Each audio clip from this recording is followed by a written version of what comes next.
안녕하세요. SPI 고병기 편집장입니다. 위클리 글로벌 마켓 업데이트 소식 전해드리도록 하겠습니다. 네, 오늘 전해드릴 소식은 일본 오피스 시장에 엇갈리는 시그널입니다.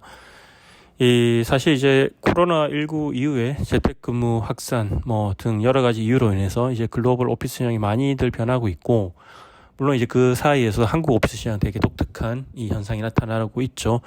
한국 오피스 시장은 다들 똑같이 많이들 비슷하게 얘기하는데 특별히 다른 데와 달리 좋을 만한 이유가 있고, 그게 이제 우리나라 기업 문화와 여러 가지 요인들에 기인한다고 얘기 많이 하는데, 반면 한국을 제외하고는 이제 크고 작은 변화들이 되게 많습니다. 일본, 이웃나라 일본도 마찬가지인데요. 사실 같은 동아시아 문화권에 있고 여러 면에서 이제 비슷한 측면도 또 있지만, 또 일본 같은 경우에는 코로나19 이후에 재택근무가 한국보다 더 빨리 확산되면서 또 공실률이 높아지는 그런 현상도 나타났었고요. 어쨌든 이제 지금 또 엔데믹이니까 또 다른 양상이 전개되고 있는데, 최근 이제 일본 오피스 시장의 향후의 어떤 방향성을 이제 예상해 볼 수 있는 여러 가지 이벤트들이 있어서 한꺼번에 좀 정리를 해드리려고 하고요. 여러 가지 현상들이 서로 약간 다소 엇갈리는 그런 시그널을 좀 보여주고 있긴 합니다. 먼저 첫 번째 소식은 이제 모리트러스트라고 있는데 일본의 부동산 회사고, 이 회사가 최근 이제 일본의 도쿄의 오피스 공급과 관련된 리포트를 발간을 했습니다.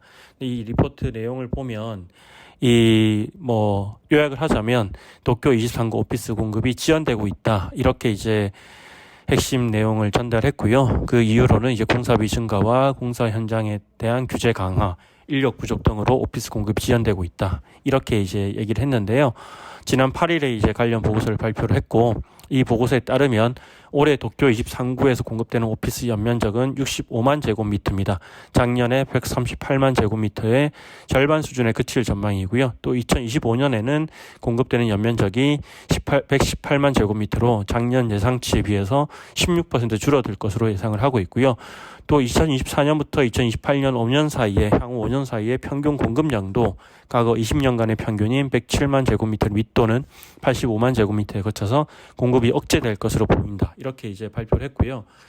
이런 이제 결과들은 결국 이제 보면은 그동안 이제 도쿄 같은 경우에 특히나 최근에 공급이 많다 보니까 이런 대규모 공급에 따른 공실률 상승에 대한 우려가 되게 컸는데, 어쨌든 지금 이제 엔데믹 이후에 경제 활동 정상화가 진행되면서 기업들이 인재 채용을 위해 적극적으로 좋은 오피스 찾으면서 이제 또 생각만큼 공급 충격이 크지 않다는 분석도 나오고 있고, 이런 가운데 신규 오피스 빌딩 공급이 억제되면서 오피스 임대 시장에 긍정적인 영향을 미칠 거다, 이런 분석들이 나오고 있습니다.